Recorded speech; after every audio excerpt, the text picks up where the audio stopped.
Dans les eaux douces du delta du Saloum, au Bolon de Poutak, un site réputé être par excellence le lieu de concentration périodique des lamantins, de grands mammifères aquatiques qui se nourrissent principalement de végétation, en grande partie de la mangrove, une espèce qui contribue à la régulation de son écosystème. Sa présence est un indicateur de la bonne qualité de l'eau. C'est un animal aussi qui a une reproduction très compliquée. Sa gestation dure entre 12 et 14 mois. Et il allaite son petit pendant 2 ans. Et sa maturité sexuelle ne l'atteint qu'entre 4-5 ans.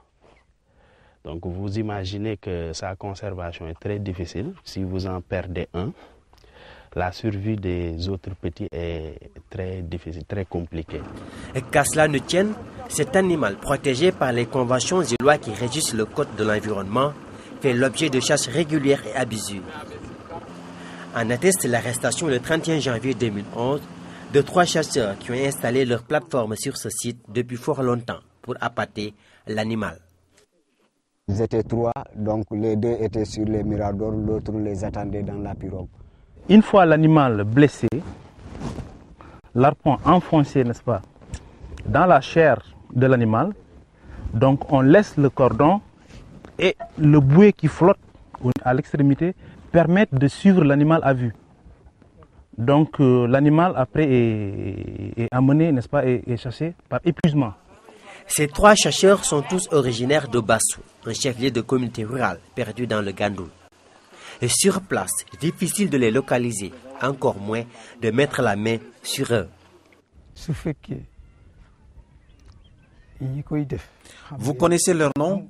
Vraiment, il est difficile à mon niveau de vous dire qui ils sont.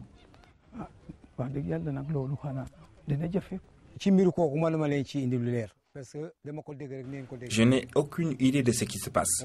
Je suis au même niveau d'information que vous. Dans le Gandoul, tout comme dans le Nyombato, la problématique est réelle. Le commerce du lamantin est très développé. Sa viande, assimilée à celle de la vache, est très prisée par les populations.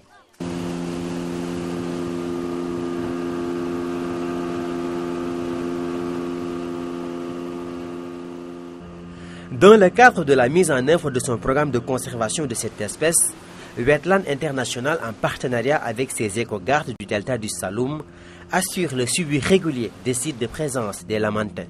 Chaque jour, on quitte du point de départ Missira pour aller dans les puits pour le suivi des lamantins. Arrivé au puits, on va faire des scanners de 2 heures à 3 heures parce que les pirogues motorisées, des fois ça dérange. C'est pour cela qu'on prend des coordonnées de pirogues pour pouvoir dénombrer, connaître le taux de pirogues qui passent. Mais le plus difficile reste encore la reconversion des chasseurs. Ils veulent qu'on arrête de chasser les lamantins. Je suis d'accord, mais qu'ils nous proposent une alternative. Si nous attelons à les donner, n'est-ce pas, à les sensibiliser, à les proposer d'autres activités, n'est-ce pas, alternatives par rapport à cette tâche-là, je crois qu'au finish, cette activité, n'est-ce pas, pourra disparaître dans la zone.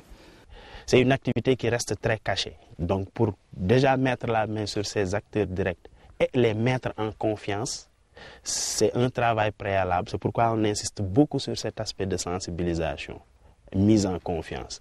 Et la deuxième étape, c'est la mise en place de ces activités génératrices de revenus. Échanger son harpon, une arme qui a une valeur ancestrale dans le delta du Saloum, avec une pirogue motorisée, il faut avoir du courage pour le faire. C'est ce que les chasseurs de Mbankam, une localité gambienne, ont accepté. Cette initiative de Wetland va sûrement faire des effets dans le delta du Saloum.